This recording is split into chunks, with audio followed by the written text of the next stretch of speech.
Hello, I'm Bernard Hickey from interest.co.nz and welcome to a special housing report brought to you in association with ASB.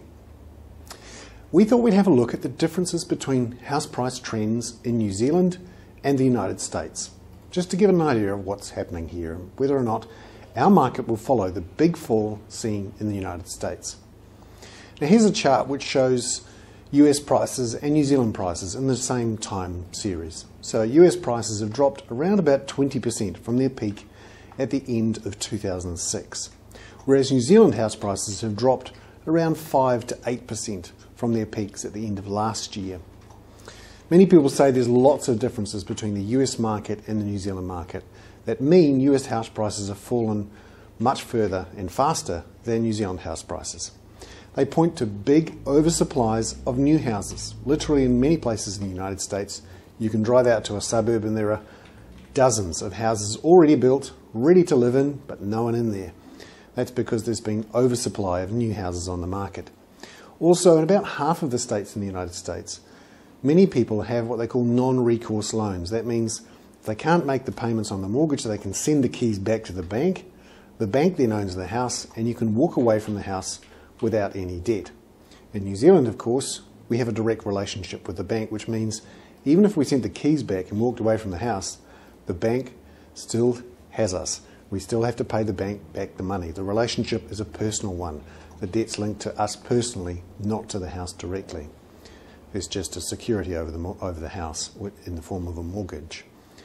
So, the theory is US house prices will fall much sharper than here. We might see a little bit of a fall, but not much. Well, let's have another look at that.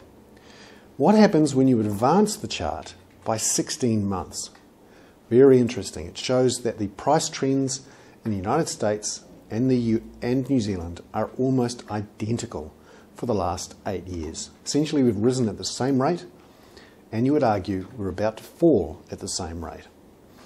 Now, there's a couple of implications from this, and we'd like to thank Philip O'Connor, a senior lecturer from the Auckland University, for pointing this out to us.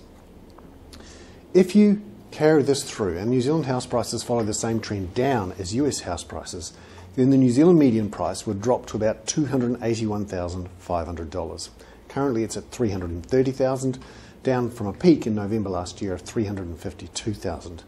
So you're looking at a price fall of 20% by the end of 2009, says Philip O'Connor at the Auckland University. However, he's also looked at US house builders' house share prices. So these are the construction companies and what's happening to their share prices, and they often pre-indicate what's happening to house prices because people in the markets are very good at working out what's happening to house prices, and they punish the home builders first. When you include that comparison and you advance it by 28 months, then you're looking at a fall in New Zealand house prices by 37% by the end of November 2007.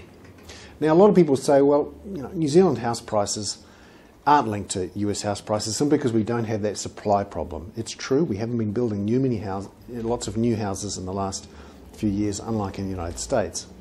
But when you look at how valuable our houses are compared to our incomes, which is one way of measuring affordability, you're looking at New Zealand house prices being 6.3 times at least median incomes. In the United States, that's 3.6 times.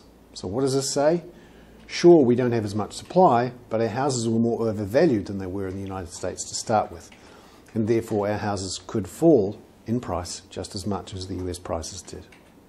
I'm Bernard Hickey. That was a special housing report for interest.co.nz, brought to you in association with ASB.